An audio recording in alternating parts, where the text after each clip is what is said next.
Hey guys, this is the Tiffinator, and I'm bringing you some more domination from Modern Warfare 3. So, just to start out with, I want to remind you guys that I am playing under my friend Rika Kazak's screen name. I played a bunch at his house the other day, and we recorded a couple of games. So, there might be a couple games in the future too that are under his screen name. And you might, if you want to, add him as a friend because you never know. I might be playing on his screen name or it might just be him. But he's a cool guy. So I did want to update you about New Year's Eve. I know that was the last video I brought to you. It was right before I went out for the evening. And it ended up being a pretty chill night. Oh, another note. I do seem kind of campy on this game. I haven't really played a lot of Modern Warfare 3, and so I'm still kind of getting used to these maps. So if I'm camping a little bit too much for your liking, sorry. I'm just trying to get a feel of these maps, and I'm sure I'll be, you know, way more exciting hopefully in future videos. Yeah, but we went out for New Year's Eve, and it was a really chill night, but it was a lot of fun. We were supposed to go out with like a group of people, but some of my friends were hanging out with their friends that weren't exactly 21, and so they couldn't come out to the bars with us. So we ended up having just like a super small group, but it was a lot of fun. And one of the places that we hit was a sushi joint, and it's really reminiscent of the food that I used to eat in Hawaii. So I really like going there because the owner, we actually went to college together, so we know, like, he knows me and a bunch of my friends, but he's actually from Hawaii, so there's a lot of local food, and it's a lot of people hear sushi and they think, oh, Japanese restaurant. Well, it's sort of Japanese restaurant with Hawaiian flair and, you know, Pacific Islander flair. So I really like it, and the people there are super cool. So we go and sit down at the sushi bars, and I love sitting there because I love watching the chefs, you know, cut the fish and make it look all pretty, because you have to have like major skills to do that. And so the waitress comes up to us and she's all excited, and we're looking through the drink menus trying to figure out what we want to drink, and she goes, ooh, I'll bring you something. And I'm like, okay. Sure, if you think it's good and you think I'll like it, then I'll try it, whatever, you know, like, I'm totally up for whatever. So she brings me this drink, and it's called a passionate punani. And it's basically a passion fruit saketini, which like a sake martini. And so it was really strong. I mean, I definitely was like, whoa, this has sake in it. And she's like, oh, do you like it? If you don't like it, I'll bring you whatever you want. And I'm like, no, it's pretty good. It actually was a lot better than I thought it was, because I've had saketinis before, and they've been really, really strong. And sake is just like this rice, Japanese rice wine, but it can majorly like get you hammered. So I try to watch my alcohol intake. But surprisingly, that night, I drank a lot more than usual, and I really didn't even get buzzed. I really didn't even feel drunk at all, which is super surprising to me. I mean, I had like a pina colada when we started out at this one place, and I had a Southern Comfort and orange juice. I had the saketini. I was taking shots all night, and that's a lot of alcohol for me. I mean, I'm a pretty small person. And so, yeah, that's a lot of alcohol. And it was, I think, because I ate so much rice at the Japanese restaurant, I didn't order sushi. I ended up eating, it's called a chirashi sushi bowl, and it's just a bowl of rice, of sushi rice, and it's topped with raw fish or sashimi, and it's good. Like, every time I go to a Japanese restaurant, that's usually what I order because I love that chirashi sushi. And but the bowl was huge and it was full of rice. And so I think because I ate so much rice, it actually absorbed all the alcohol and I really didn't get sick.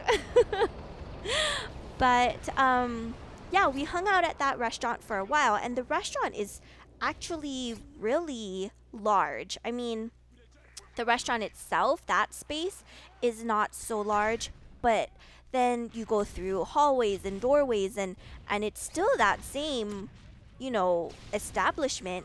It's just it has a couple different lounges throughout the whole building. And so that night, because it was New Year's Eve, they had 3 different DJs in 3 different rooms. They had karaoke or karaoke, and they had it was really cool because each room had kind of its own special vibe. I mean, there was hip hop and R&B and rap, and then there was dance and top 40s and so if you didn't really like one atmosphere, you could just walk next door and have a totally different atmosphere. It was awesome. And so we went to the first club part of the place, and it was really crowded. There was a lot of people on the dance floor, and it was just kind of oh, this is claustrophobic. You know what I mean? You can't really hold on to a drink because there's so many people. They might bump you and spill on you, and that's never a good thing. So we ended up going across the place to a totally separate room. And it had its own bar, it had its own DJ, it had open seating, and it was really nice. It was super loungy and super chill, and we ended up hanging out there for the rest of the night. So there's a ton of people dancing, but there's still, enough room to walk and do all that stuff. And we ended up doing a little bit of people watching.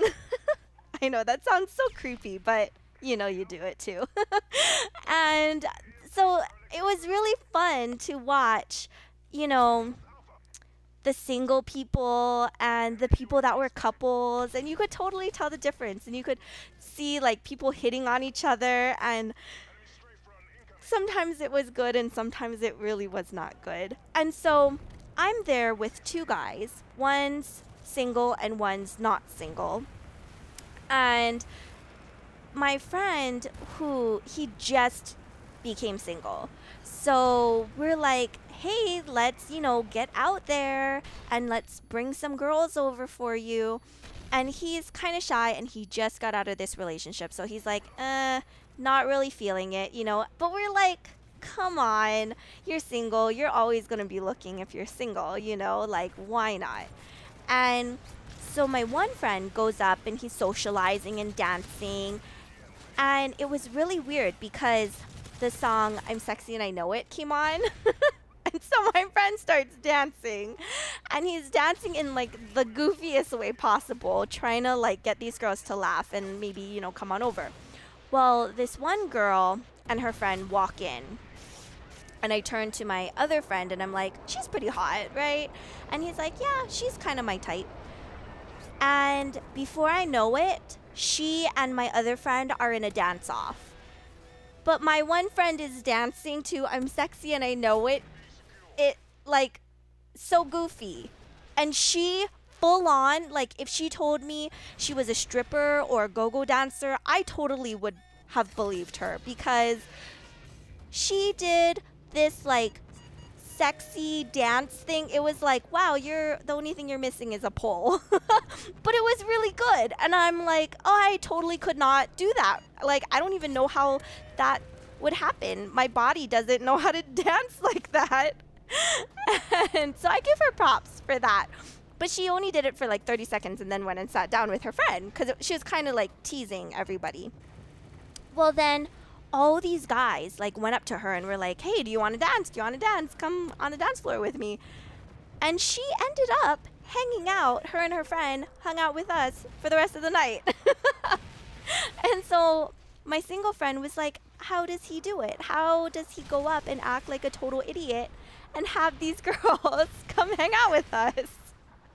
And I'm telling you, it's all about confidence. He knows that he doesn't need to pick any of them up because he is already taken, you know? And so he's super confident, like, hey, if you like me, you like me. If you don't like me, whatever, you know? And I'm like, that is the secret. That's the secret to everything. You just have to have confidence and think you're amazing and, and be okay no matter what the outcome. And another thing that was really bad is, oh, it's the end of the game. Sorry, guys. I go 32-2. I'll have to bring you another video and talk about the rest of the night. But hope you enjoyed this video. If you liked it, please let me know. Leave a comment. Let me know your crazy New Year's Eve stories. This is the Tiffinator. Come play with me.